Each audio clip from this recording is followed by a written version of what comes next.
hear ye! By order of His Majesty's Royal Government, I hereby present to you a guest far too distinguished for this show. A former member of British Parliament and recently appointed member of the House of Lords. She is a tireless campaigner against anti-Jew hate in all its forms, including from within her own Labour Party.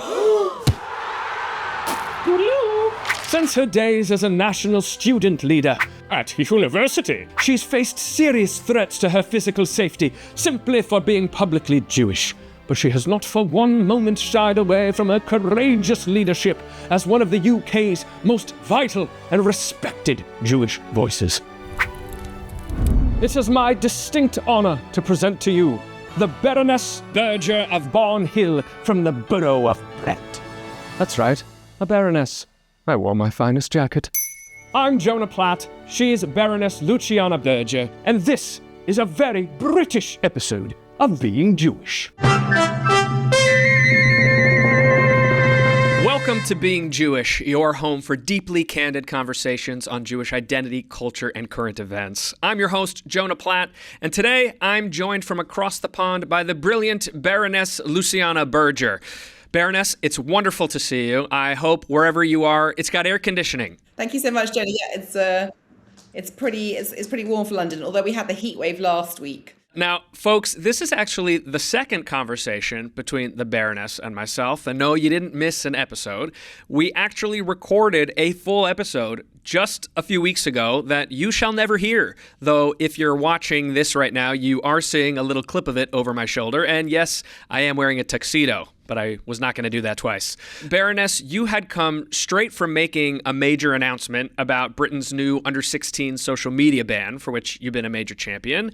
And I guess you felt sort of a bit distracted by all that you were doing because after our recording, your team expressed some concern about how it had gone and should we maybe redo it? But I thought it was totally fine, and I had no intention of reshooting it.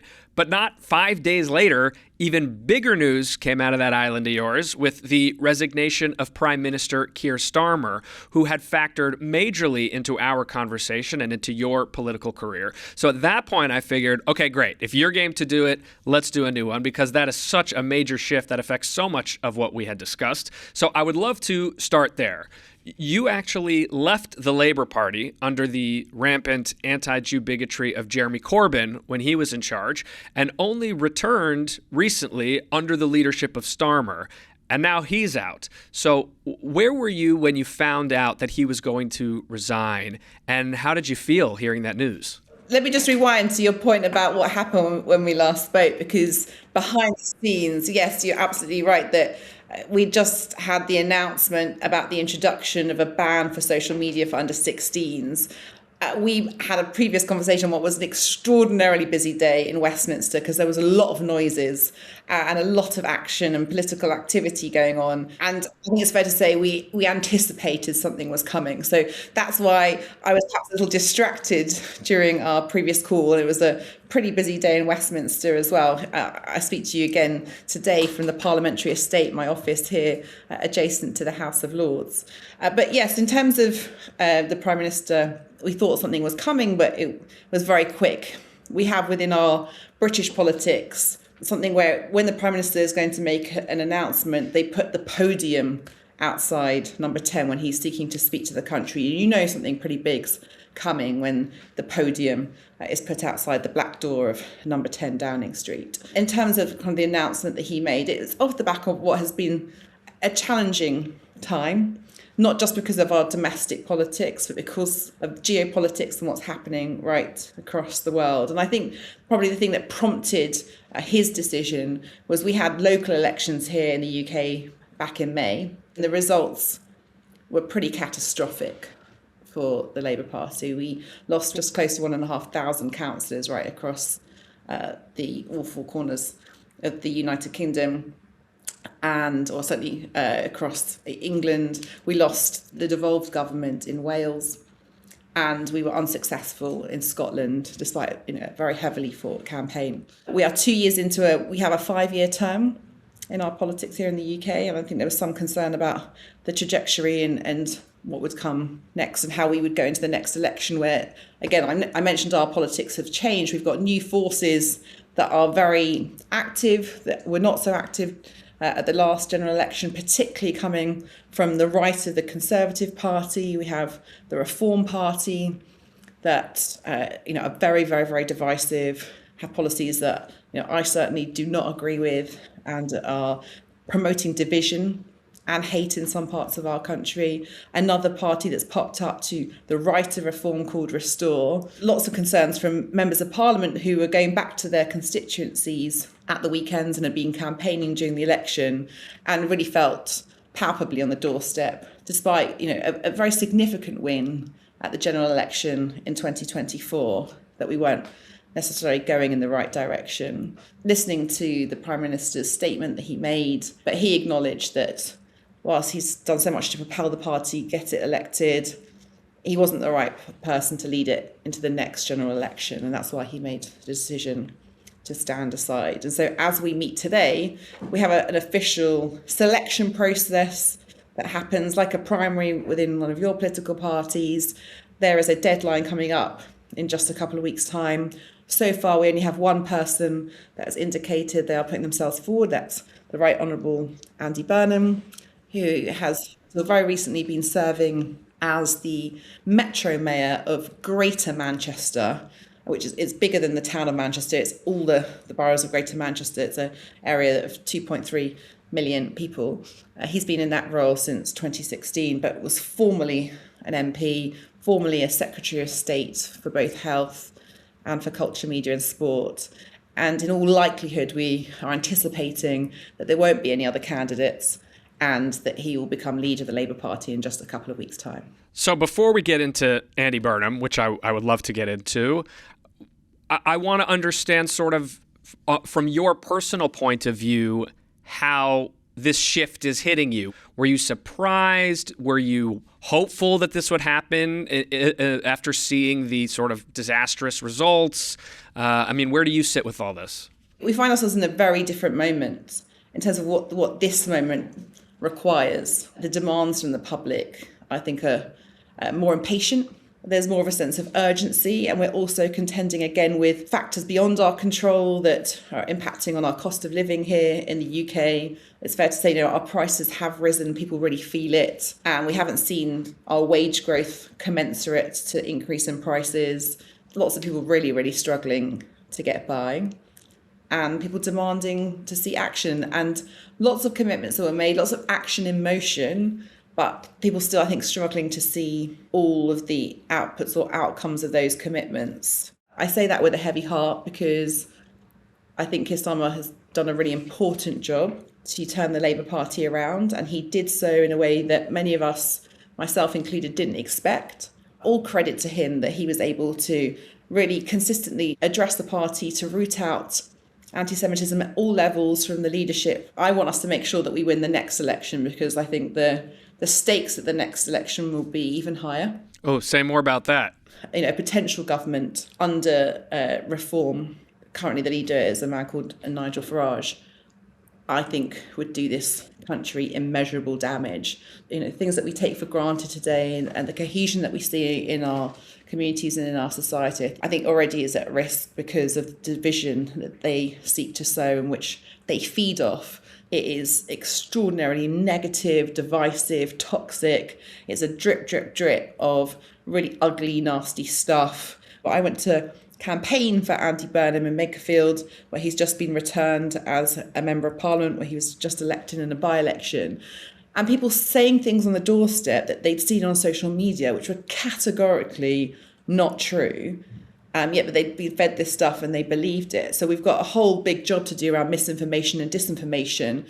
But that's what we are battling now in the run-up to our next general election. And we need something pretty bold. To close the loop on the Starmer of it all, your personal connection to him is significant. I mean, it was his leadership that you felt comfortable returning to the party under, and it was under him that you received your life peerage in the House of Lords. Personally, as you sort of close that chapter? Like what has his chapter as the leader of the party meant to you on a personal level? I joined the Labour Party because we carry our membership cards, and lots of it's digital today, but certainly when 20 plus years ago, the membership cards that we held were very clear about what the values were of the Labour Party. And the values essentially centre around equality, social justice, and anti-racism, all things that I believe in and can sign up to, and which led me not just to be a party member, to be actively involved, be a candidate for local elections, for council. And I came into Parliament and I was there, and it was such a privilege and such an amazing responsibility, and I loved it. And then it all changed. We lost the 2015 general election. I was returned, but the party overall was unsuccessful in winning that election. We had a leadership contest, and a man called Jeremy Corbyn became leader of the Labour Party. And there was a lot of concerns when he was one of the candidates. And in fact, at that leadership election, I backed a guy called Andy Burnham, who put himself forward to be leader of the Labour Party back in 2015. I'd served with him. He was an MP at the time. He was the Shadow Secretary of State for Health, and I worked with him in his team as his Shadow Minister for Public Health. And I was involved in that campaign. Unfortunately, Andy wasn't successful, but Jeremy Corbyn was. There was the rules allowed at the time anyone to pay £3 to essentially have a vote, so like $5. Whoa. We saw these people pay their $5. People who declared very publicly on social media that they had no interest in the Labour Party, some from the Conservatives, but also some from the far left. I think there's lots of things that happened at that time, but there was also a groundswell of support that came behind Jeremy Corbyn. He was successful. And I'm always in the camp of giving someone a go. Sure. And so much so that, I was asked to do a bigger role. I was asked to be the first ever shadow cabinet member for mental health. For my audience who doesn't know, what is shadow cabinet? You have the government who's elected, and then the opposition party has their representative that we call it shadow, that is like their opponent. Yeah, we call it just like the minority leader. So you have the minority leader, but then the individual people that have specific policy responsibilities. And so I'd had the shadow policy responsibility for public health that had included mental health. And then I got to see him up close and personal, as did many other people, in what was the weekly shadow cabinet meeting. And in the wake of the Brexit referendum that we had in the UK, where there was just a majority that voted to leave the European Union, myself and I forget the exact figure, but it was around 60 of us left the shadow government under Corbyn. He and the party could and should have done more to change that outcome. I should add that I was also at the time the parliamentary chair of the Jewish Labour movement. And again, I think the closest parallel I think you have in the States is the Jewish caucus of Democrats. So I had a national responsibility within that space as well. And I saw over the course of a number of years things get increasingly worse for Jewish members across the country, and I also experienced it personally as well. I'd go back to my constituency, which was in Liverpool. It was my home, the place that I loved, where my children were born. And I'd go into the microcosm of the monthly meeting of the Labour Party in my area, and it would just be like a parallel universe in terms of the discussions and in terms of how I and others were treated. When I first was elected in 2010, I had around 200 members. And over the course of 5 years, grew my membership to 800 people. And it was so lovely. I have such fond memories of the campaigning that we did and everything that we did socially as well as politically in terms of campaigns and knocking on doors and speaking to people, but also just going for a bite to eat or going to the pub. But then it all changed, and it changed under the leadership of Jeremy Corbyn. All of the lovely people left because it became very toxic. It became a very unpleasant place. And we had people come back into the Labour Party who had previously essentially been resigned to the history books because they'd been expelled from the Labour Party in the 80s when, under a previous Labour leader, Neil Kinnock, they rooted out essentially kind of a Trotskyist element. It was called the militant tendency. And a lot of that came from Liverpool. And so people who'd previously not been allowed to be in the Labour Party were welcomed back with open arms. And we had some very unpleasant times. And I think back to the last ever constituency meeting that I attended in Liverpool. That meeting came just a week after I had featured, in fact, a few days after I'd featured, there's a big picture of me on the front page of the Times newspaper, because it had been uncovered that there had been a Labour Party member that had made physical threats against me openly on Facebook pages. And someone had reported that to the Labour Party 9 months prior, but the Labour Party hadn't told me about it, and they hadn't told the police about it. And those threats met the criminal threshold of what would not be allowed in this country in terms of, physically threatening someone. So it was all over the newspapers because there was a whole dossier of these cases that the Labour Party had failed in its duty and responsibility to essentially safeguard its members, obviously including its members of Parliament. And I made my contribution to this meeting and talked about that, and also the threats that I had faced and also that my team were experiencing. So again, just a few weeks before that meeting, there was a hand-delivered letter to my office that one of my team had received.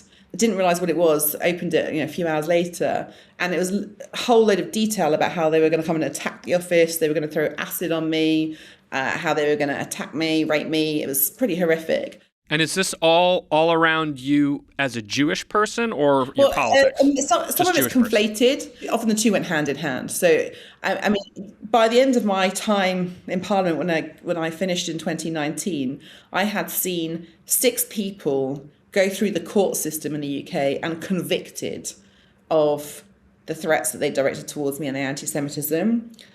4 of them came from the far right, and 2 of them came from the left. And 4 of those 6 went to prison. Is that right? So the 4 from the right went to prison. Wow. But there was countless others. The volume and the toxicity of the abuse, which might not have met the criminal threshold, that was directed at me and just a few others, because we would not accept the anti-Semitism that was very, very clear to us. And so I talked to this meeting and I explained what I'd been experiencing, and that even in spite of these horrific events, that me and the team were still getting on with doing the important job of representing my constituents. I was met at the end of that presentation with literally stony cold silence. There was not an iota of humanity in that room. And I just looked around the room and I was like, this is so far from the values of the Labour Party that led me to join it in the first place. It was at that meeting that I made the decision that I could never, ever go back into a room like that ever again. In the end, I came to the conclusion that the party was betraying those values that had led me to join it, those values of equality, which is supposed to be for all, anti-racism, that should be covering everyone. And when it came to the Jews, that just wasn't the case. Jeremy Corbyn, we had this big, horrific issue back in March of that year where something surfaced where he'd come out in support of an artist who'd painted a mural that was anti-Semitic. And he posted on a Facebook page in support of the artist. I pressed him and did so quite publicly. It took 4 attempts for him to make a proper apology. And that wouldn't have been the experience for any other form of racism. And he only made that proper apology on the 4th occasion under duress, after we'd had, which was unprecedented, over 1,000 people within the space of a few hours came to Parliament Square. I'm pointing because it's just up from where I am now. So just in front of Parliament, we had over 1,000 people, Jews and our allies, come together to say enough is enough. That we cannot continue with these issues and this experience of anti-Semitism when the leader himself, he had come out in support of an anti-Semitic mural, and the artist who'd painted it and couldn't apologise properly for it. I just knew that I couldn't in good faith continue and face the possibility of a general election and have to knock on doors and say, vote for me as your local representative for a 4th time, but also get this guy as Prime Minister in number 10. I just couldn't do that. The fact I even had to consider making that decision was something that no one ever, I don't think, really wants to do. When you kind of join a political party, it's part of your life. You represent it for 10 years. And then I had to make that decision. And I did so. And there was a number of us in February 2019 who left the Labour Party. Quite similar to what a lot of Jewish Democrats are experiencing right now here in America, is asking or already leaving, do I have to leave this party, as it starts to teeter towards the left into full-on anti-Israel, anti-Jewish sentiment from its furthest left candidates. But a lot of people are going through questions they never thought they would have had to ask. So I'm sure this will resonate with a lot of folks. So to bring it back to where we started, you then come back to the party once there is a change in leadership. Yeah, so just to explain what happened in the intervening period. So we had the general election of 2019, Labour lost, and we then had an investigation instigated into the Labour Party. So we have in the UK a statutory body, a statutory organisation who has responsibility for overseeing the implementation of equality laws in this country. We have an Equality Act. It was introduced in 2010 by the Labour government that was in power at the time. And this body, the Equality and Human Rights Commission, oversees to make sure that that law is being implemented. There was an investigation that the Commission undertook into the Labour Party over a couple of months, and they found that the Labour Party, under the leadership of Jeremy Corbyn, had broken the Equality Act. That they had been responsible, the findings were that it was responsible for the intimidation and harassment of its Jewish members, and that there had been direct political interference from Jeremy Corbyn's office, which had exacerbated the situation.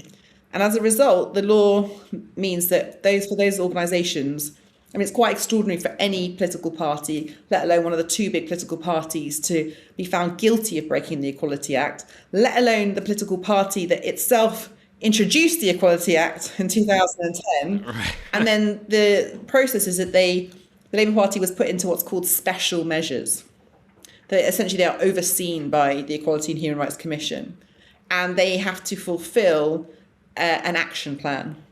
And there's lots of different things that the Labour Party had to do to turn itself around to improve the situation and to improve its processes and how it should have been responsible for caring and its duty of care to Jewish members at all levels of the party and looking at its membership, etc., etc. And so it was under the leadership of Keir Starmer, the findings came out when he became leader, and he was responsible for overseeing the action plan. And after a certain amount of time, I think it was early 2023, that the Equality and Human Rights Commission took the Labour Party out of special measures. They felt that the party had made sufficient progress and had in completing the action plan to rid it of all these issues of anti-Semitism within the party. And that was testament to the leadership of Keir Starmer and his commitment to this issue as well. I mean, he had a legal responsibility to do it, but he really was committed. And, we saw people rooted out at all levels. He totally overhauled the leadership and the processes, and that made a fundamental difference. And it meant, for a number of people, myself included, I could return to the Labour Party, which is what I did in 2023. Okay, so now let's shift over to the likely successor, Andy Burnham, who you've, revealed you have campaigned for and have a long relationship with. I know from having done research for this interview that the Jewish leaders in Greater Manchester certainly view him as an ally in the fight against anti-Semitism. Things have been a little squishier in a post-October 7th world. I will say, he called for a ceasefire less than a month into the fighting. He wants to recognize Palestine as a state, hasn't really addressed anti-Zionism as an issue. Most would probably peg him to the left of Starmer on this. What's your read, and sort of how do you expect him to approach this moment in terms of the Jewish community? That's one view, of which there are lots of different views. And certainly the things that you outlined, I think, very much typified what we saw from the Labour government. I don't think they were at odds with the position of Keir Starmer, just to be clear, in terms of in the wake of October the 7th. I can only reflect on my engagement with him, both from when we were both members of Parliament together, but also I was in contact with him last year in the wake of, we had the horrific attack at the Heaton Park synagogue on Yom Kippur, where 2 people died. And he was Metro Mayor of the Greater Manchester at the time. And he was very public in his attendance at the vigil, along with government ministers. We were in contact at that time. I know that he also returned and engaged with the community away from the cameras. And he certainly had connection and involvement with people from the community throughout his political career. So, I think I see him as certainly as a friend and an ally of the Jewish community, and someone who I certainly feel comfortable to go and talk to when any challenges arise, if they were to. Let's say that Andy Burnham's position on the Israel situation is the same as Keir Starmer's, is the same as sort of the general Labour Party position. Are you comfortable with that position, or do you feel that there needs to be some motion there? If we just look at society within Israel and the differences of opinions and views there, I mean, I've been to Israel on various occasions over the last couple of years and seen for myself the demonstrations and the concerns of the government from within Israeli society, let alone from beyond Israel. In terms of what I think we can and should be doing to make a difference, is I've always had some very strong relationships with those parties on the left in Israel. It's now Demokratia, formerly Avodah. And I hope that we will do more to engage with those opposition parties, certainly in the run-up to the elections that we're expecting in Israel, because I would like to see a very different government than the one that we see at this moment in time. And I think that's the role that Labour can play here in the UK, in the same way that Macron does that from France, and other countries as well. I think we can and should be playing a role to really engage with the opposition. What about in terms of British Jews? That's sort of where I'm more interested, in terms of where you think the government currently is in its understanding of the issues facing British Jews right now, and where you think, if at all, there's room for improvement. It's been a very, very difficult year, starting from the terrorist incident at Heaton Park Synagogue. And the difference for us here in the UK is that we are a very small Jewish community. It depends what figures you look at, but we're between 250 to 300,000 people. There are less Jews here in this country than there are in the entire state of Pennsylvania. And, when the events happened in Manchester, so many people that I knew, myself included, were aware of people that might have attended that synagogue or neighbouring synagogues and would have had a connection and were very, very deeply affected. For the number of anti-Semitic incidents that we have in the UK, which has escalated over the last decade, and particularly in the wake of the October the 7th attacks, the figure to me, and it's not just about the numbers, but that really resonates, is that for all other forms of racism and racist attacks in this country, on average, it's 12 attacks per 10,000 people or less, depending on which group, whether it's for the Christian community, the Hindu community, the Muslim community, the Sikh community. It's everything from 12 downwards, 12 attacks per 10,000. And that's 12 attacks too many. Yeah. For the Jewish community, it's 121 attacks. And that's reported incidents. That is reported incidents. And we've got a big issue of underreporting. So for such a small community to have that gulf and to have that proportion of incidents. And again, that's the stuff that we know about. Again, there's lots of low-level stuff that's happening, particularly in our National Health Service. Yes. Both for patients and for medical professionals, doctors and nurses, big issues there. One of the big areas that we see this all the time, again, quite often it's kind of low-level stuff, might not meet the reporting threshold, but people feeling increasingly alienated and ostracised at work because they are Jewish, is in the arts. Big issue within the arts in the UK and then in the media and creative sectors. And so that's the backdrop. And particularly over the last year, we've also seen these very public, horrific events as well. So we had a stabbing in Golders Green, which is very close to where I live in northwest London. We saw the horrific attack on the firebombing of 4 Hatzolah ambulances. Then we've had cases of big Jewish sites where we have cultural centres, synagogues, schools, where people have been convicted of. So we've just had a lot of stuff happen that's been very public. And in the wake of that, I think we've seen the government step up. I wish it hadn't been in the wake of murders, which is what we've seen. But certainly we've seen a lot of action. We've seen a lot more support forthcoming for the Community Security Trust, which is our national volunteer security organisation, which means that now even more, I think it's perhaps all rather than more, but all Jewish organisations, institutions, schools, day centres, synagogues have amplified security. So my kids' attend Jewish primary school, and they now have what used to be a couple of guards. They've now got 5 guards. Why around the school? We've got additional measures to stop cars ramming anyone that might be on the pavement around the school. And as of a few weeks ago, we've now got a security dog. So my kids going to school and they see a muzzled dog. And to get to my kids' school, they pass another primary school that's not a Jewish school, and they know, I mean, they're only 7 and 9, but they have said to me they can see very clearly the difference where the school next door has no security. They've just got one person on the door. They've got to go through double security doors. It's a very, very different experience. And the government has been forthcoming in providing both the financial resources to pay for a lot of that infrastructure, and also we've seen efforts across government and across departments to really think about what can and should be done in all the respective government departments, be that health, education, culture, media and sport, communities and housing, to think about how more can be done to counter anti-Semitism from all angles. It sounds like you're saying to me that you feel positively about the direction things are going in terms of the government's involvement, and that it is being taken seriously at the level required. Is that accurate? Yes, we're going in the wrong direction generally. The trend about the number of incidents is going in the wrong direction.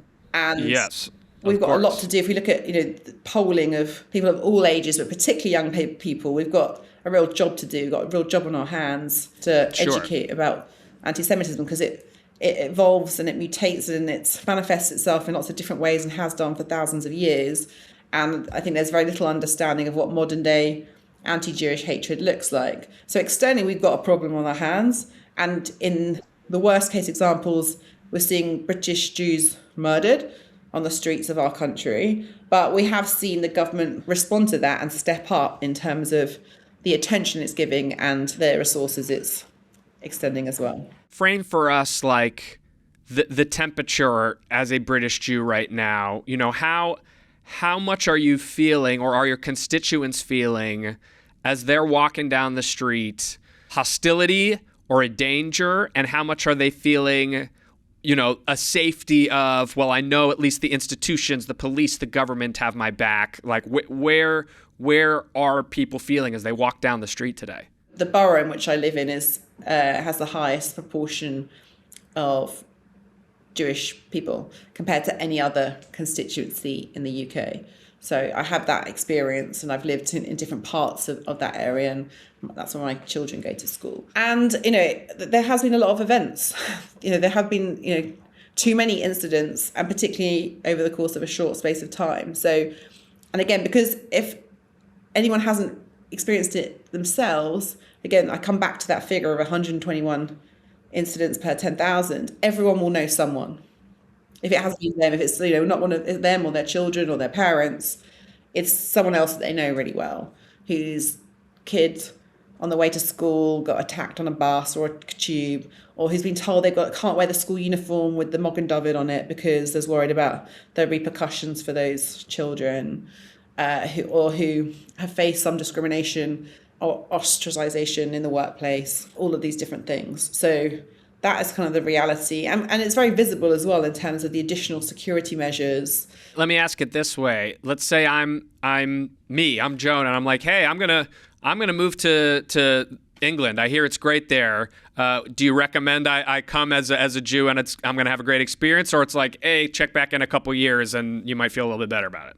My interpretation of what's happening in New York, for example, if you wanted to move to New York, that you have similar questions about what your experience might be because of the reported incidents of anti-Semitism and the sense of feeling of what's happening beyond the Jewish community. What I would say is that in spite of all this stuff, which I don't want to downplay, because it is really significant and it does have a big impact. There is a lot of great stuff going on.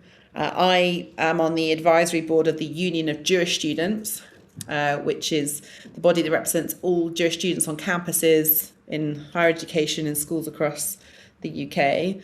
And while there's been some big challenges on campuses, and there's a big report that has just come out that charts all the increased incidence of anti-Semitism on campuses, we are also seeing more Jewish students doing more Jewish things and coming together and being able to and wanting to express their Judaism in whichever way they wish, whether it's religiously, culturally, eating some great food, or doing fun stuff. So in spite of this, we have obviously faced anti-Jewish hatred, over the decades, over the centuries, and it's how we tackle it. I do think it's important that we do everything possible to tackle it, because what starts with us doesn't end with us. And quite often, where we're seeing increased incidents of anti-Semitism, certainly we had a report in the UK which called anti-Semitism a very light sleeper indeed. And it's often the canary in the coal mine. And I'm under no illusion that what's being directed at us as a Jewish community, I have other friends from other minority communities that are also facing increased incidents of racism and discrimination. That's part of our wider politics as well. So I think we have a responsibility to stand up and speak out about it wherever possible. And I say that because, I've been in court and I've listened to the victim impact statements of people for whom this kind of abuse or these kinds of attacks have had very lasting consequences. People haven't been able to maintain relationships with their partners or family and friends. They haven't been able to go to work. And some of these things can have a real deep and long-lasting impact. But for those people that can, I think it's incumbent on us to speak out about it, to challenge it, to try and turn things around, because otherwise the alternative is far worse. All right, let's shift gears a little bit. You mentioned your kids are in Jewish primary school, and which is very typical in the UK. 70% of Jewish kids attend Jewish primary school. It's an amazing number. Here in the US, it's more like 25%, and of the non-Orthodox community, it's only 5%. So we are way, way, way underrepresented there. The big difference is your Jewish schools are state-funded in an amazing way, where essentially the government is funding the secular curriculum, and the Jewish curriculum is being supported more by suggested donation, let's say, of the families, which I think is an awesome model. I love that. I wish we could have that. Is there anything besides the obvious affordability that you think makes enrollment at the Jewish day school so high, or is it just, it's easy to do it, so we're doing it? Well, I think certainly at this moment, more people are turning to Jewish schools because they want their kids to be safe.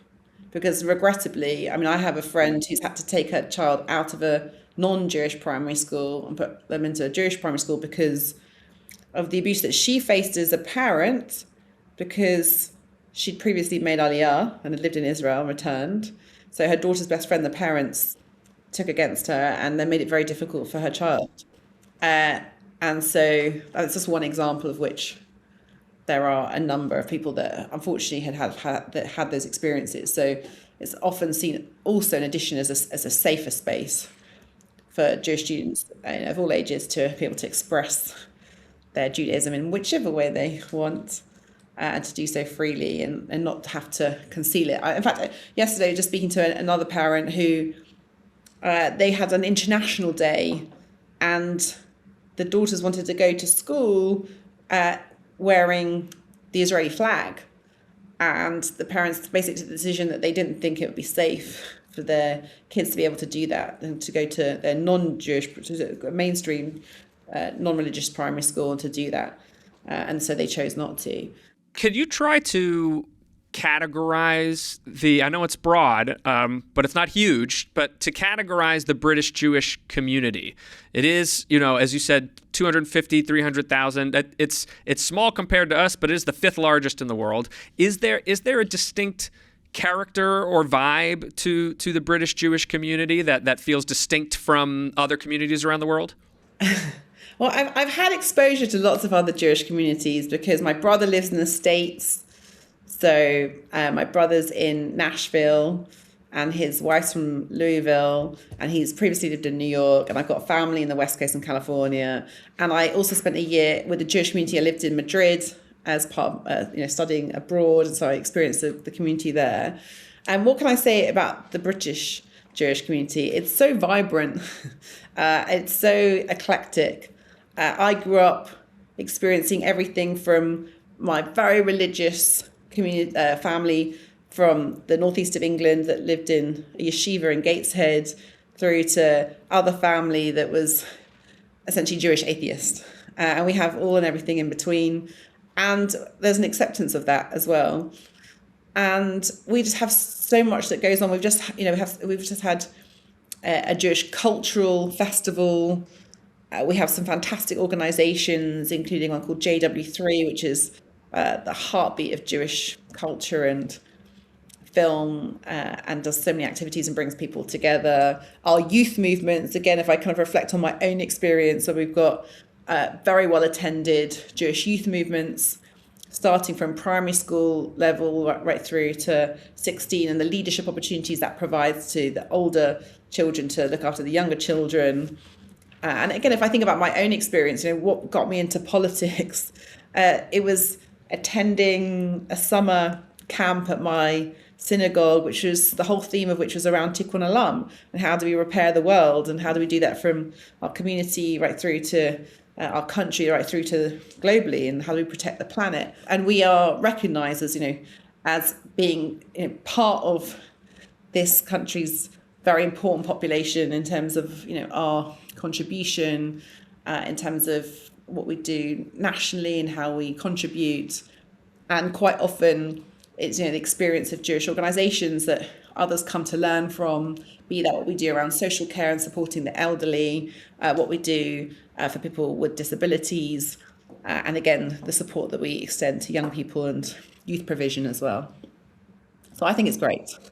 As one of Britain's most prominent political Jewish leaders, what do you personally want to tackle in the near future? What are your important goals as a Jewish leader? I know you have many just as a politician and as a British leader, but just through the Jewish lens, what are you hoping to accomplish in the near term? It connects to what we've just been talking about. Why the Jewish British community is fantastic and what we contribute. And it's certainly over the course of the past couple of years, and I think much of our conversation, unfortunately, has been weighted towards some of the bad stuff. But actually, there's so much good stuff. Let's lean into that. Being able to be not defined by the anti-Jewish hatred, but being defined by the contribution that we make. Ensuring that I think as a community, we are very close-knit, but we are outward looking as well, and making sure that only continues to flourish.